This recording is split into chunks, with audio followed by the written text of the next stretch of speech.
sinister serpents.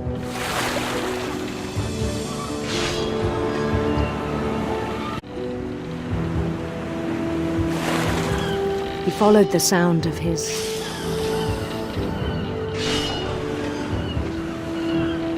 silver harp.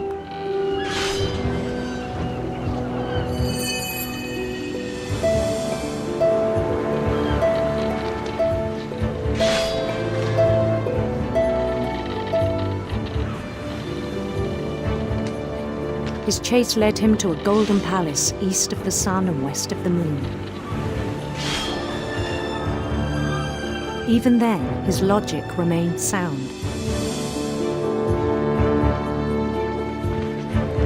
He knew the world was all in his imagination.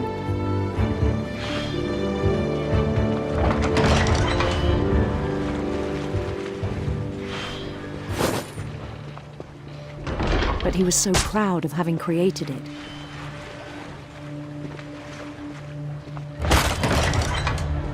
In his own eyes, he'd become something greater than a king.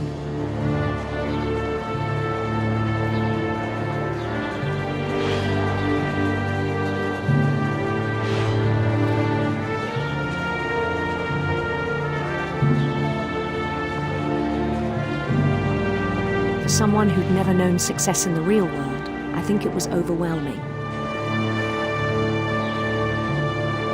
And then it struck him that the real Lewis was not the one chopping salmon, but the one climbing the steps of a golden palace.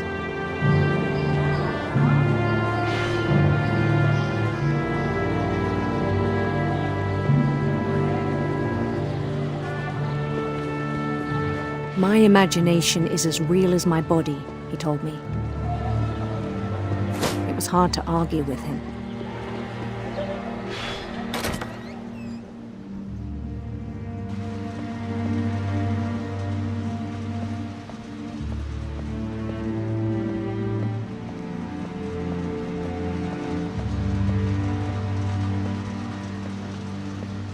He began to forget the world we know.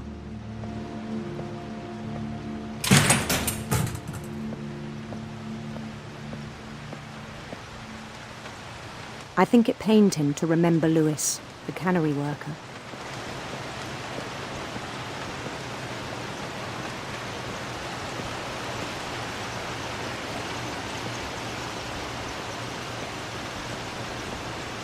He began to despise the man with a royal contempt.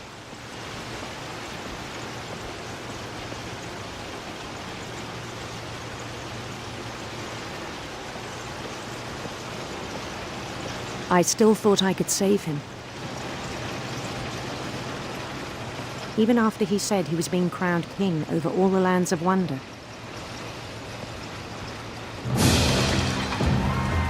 The palace would be packed with his companions.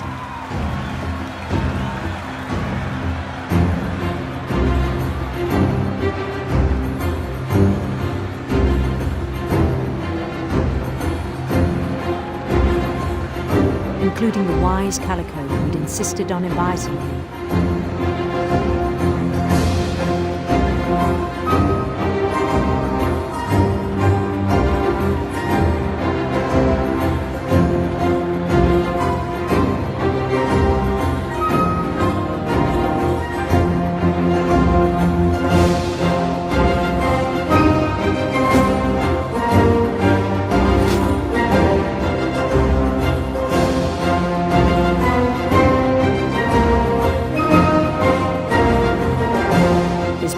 Waited, holding his crown.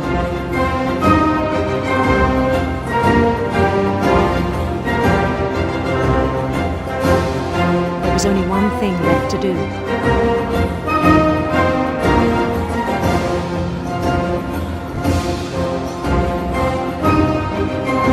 Bend down his head.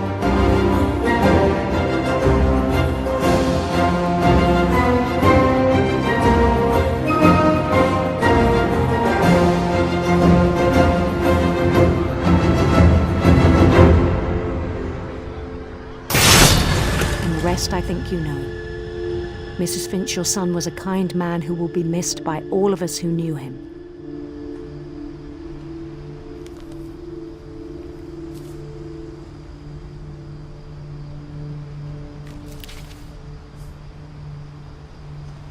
My brother was really cool.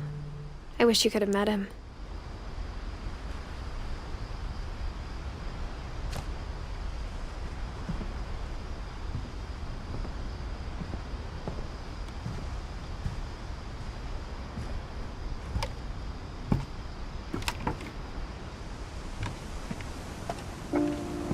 On the way back from Lewis's funeral, my mom told me to start packing.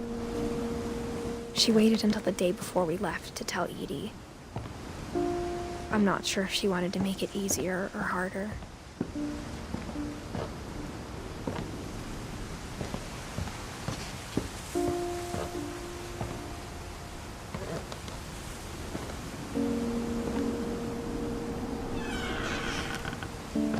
I wish we'd stayed.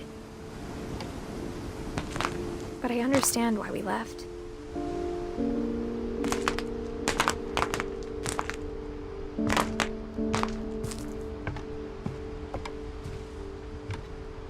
My mom ended up leaving everything behind.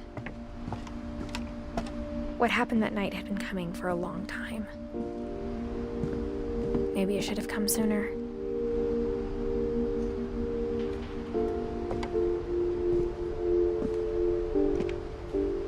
But it had to end one way or another. All that's left now is to tell you about that last night.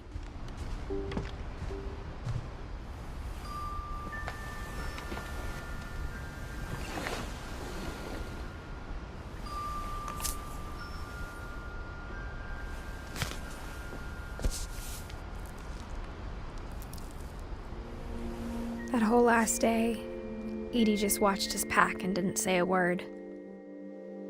Until supper, when she raised her glass and said, "To our final night together, and all our final nights apart."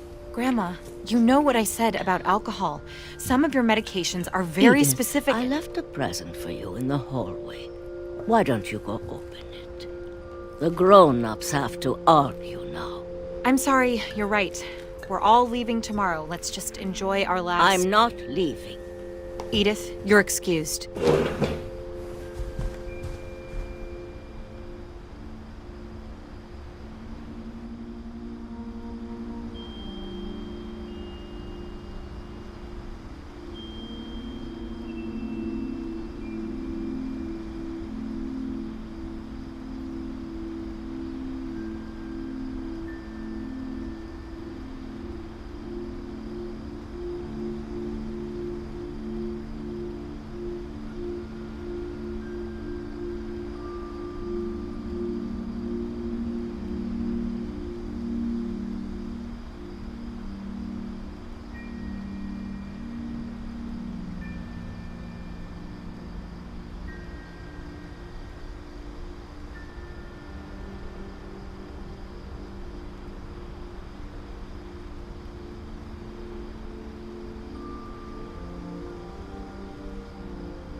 The power had been shut off that morning, but Edie always had plenty of candles.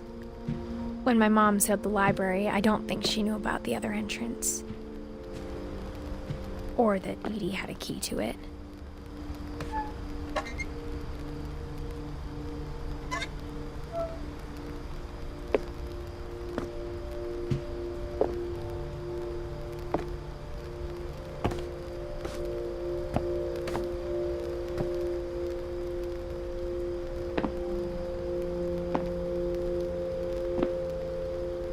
That thing you're afraid of isn't going to end when you leave the house.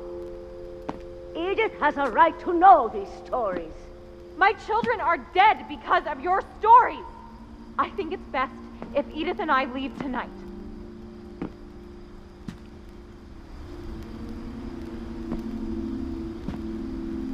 We'll have the nursing home send a van for you in the morning, okay?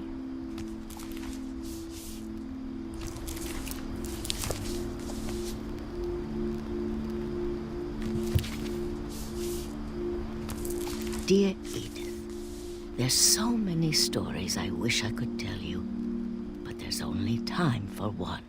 This is about what happened on the night you were born. That night, the tide went way, way out. It was the first and last time I ever saw the old house aground. There'd been an earthquake out in the middle of the ocean. They called it the lowest tide in 1,000 years. God, it smelled awful. You know, I've seen that house every day of my life.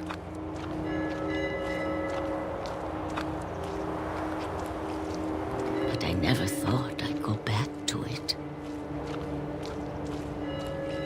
When the fog rolled in, I lost my way.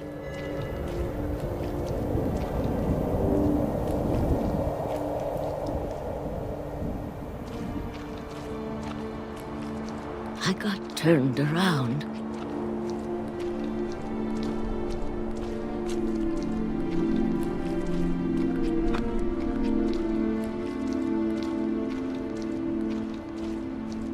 For a while, I wandered.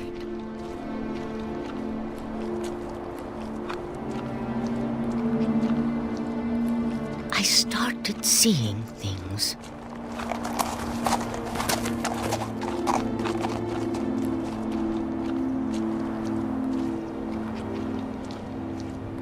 Things I'd forgotten had ever existed.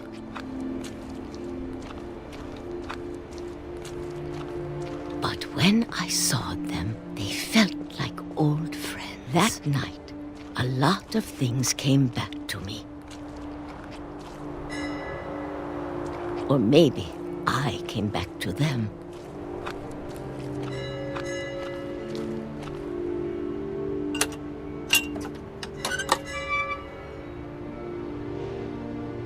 Things I can't explain, but that I need you to try and... Edith, what are you doing in here? It's mine. Edith! Mom, you're gonna rip it! Let go! I kicked and screamed, but Mom dragged me to the car.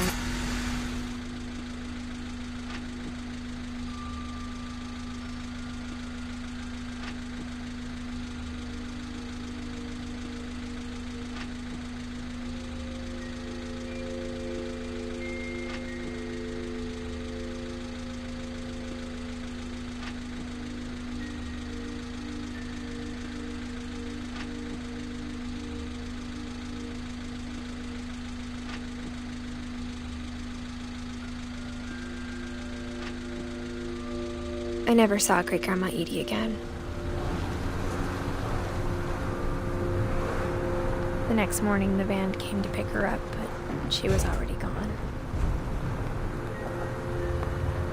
After that, we moved around a lot.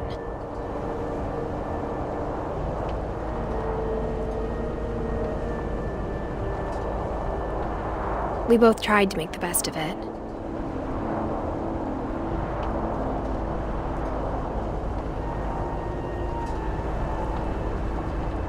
A few years went by.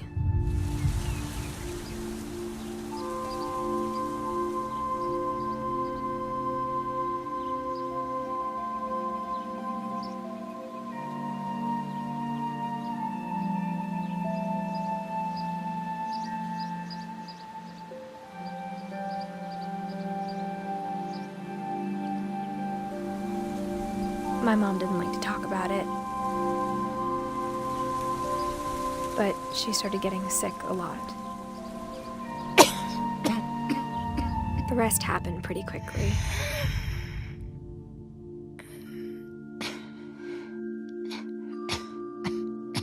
She got better for a while,